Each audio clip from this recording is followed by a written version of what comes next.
शहीद दिवस अवसर में संपर्क और माई भारत तरफ पुरी जिला स्तर में मोर भारत मोर दायित्व शीर्षक एक विशाल पदयात्रा और श्रद्धांजलि सभा सफलतार सह आयोजित होती।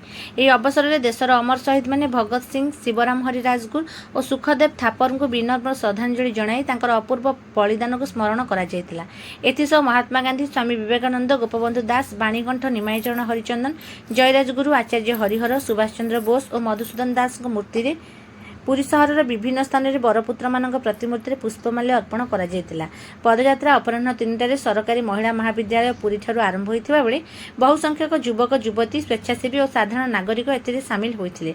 पर अपराह केंद्रीय संस्कृत विश्वविद्यालय परिसर में एक गंभीर श्रद्धांजलि सभा अनुष्ठित होता। यह कार्यक्रम माध्यम युवपीढ़ी मध्य देशभक्ति नागरिक कर्तव्यबोध और सामाजिक दायित्वबोध को जागृत कर माई भारत अभियान अधीन स्वेच्छासेवा को सुदृढ़ करने उद्देश्य एक सफल पदक्षेप रूपे प्रमाणित होईछि। समाजर विभिन्न वर्गर लोकों सक्रिय भागीदार कार्यक्रम को सफल करथिबा बेले युवपीढ़ी एक प्रेरणादायक अनुभव होइथिला।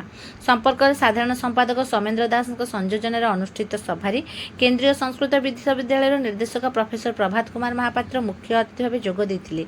डॉक्टर राजेंद्र प्रसाद कृषि विश्वविद्यालय कुलपति प्रोफेसर प्रफुल्ल कुमार मिश्र उद्घाटक रूपे योगदान करथिले। दर्शन विभाग मुख्य डाक्टर ज्योति प्रकाश नंद स्वागत भाषण प्रदान करथिले। शुभ प्रकाश शर्मा विश्वजीत मिश्र आशुतोष स्वाई सरोज दास और सिद्धांशु शेखर महांती प्रमुख कार्यक्रम सफल संपादन में सहयोग करथिले। उल्लेखयोग्य जे प्रतिवर्ष मार्च 23 तारिख में भारत में शहीद दिवस पालन करा जाए। 1931 मसीह यही दिन भगत सिंह शिवराम हरि राजगुरु और सुखदेव थापर को ब्रिटिश सरकार फांसी देथिले। सेमानक अपूर्व बलिदान भारतीय स्वाधीनता आंदोलन को नूतन दिग देथिला एवं आज युवपीढ़ी प्रेरणार मूल स्रोत ही रही। शहीद दिवस अवसर में समस्त अमर शहीद मान विनम्र श्रद्धांजलि।